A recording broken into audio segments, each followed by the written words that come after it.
Well, if you found yourself wondering when we were going to start getting news in regards to Spider-Man No Way Home interviews and how exactly everything comes together, and where even in the chronology of some of these films the upcoming third MCU entry takes place, well, Alfred Molina, aka Doc Ock himself, is willing to spill the beans to Variety. Oh, and spill he does.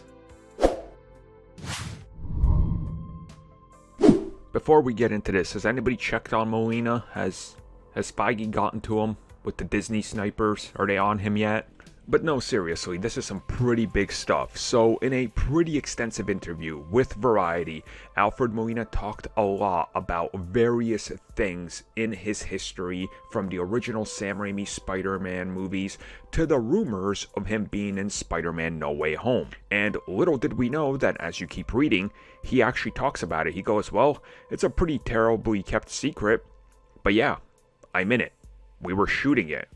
We were under orders not to talk about it, all of us, but he did it. He said he had a wonderful time, that the concept they're doing is interesting, and that he didn't think he could do it because he doesn't look the same. It's been 17 years since. And then he confirmed some pretty big details to go along with what exactly is happening.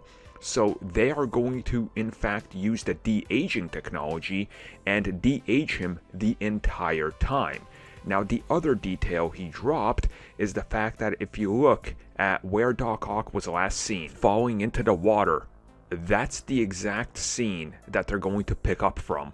So one could assume that somehow whatever happens down there with, what he was doing with his experiment and whatever's happening in the MCU with the multiverse maybe converges at some point in some weird way and causes this ripple in dimensions. So this means that the version of Octavius we're seeing will literally be moments after we saw him in Spider-Man 2, meaning that chronologically we're technically getting Spider-Man 2.5, all things considered. Now also, he said when he was talking to John Watts about it in the pitch, he told him, well, in these universes nobody ever really dies, so that's why they wanted to pick up the story right there where the villain's death occurs, if you will.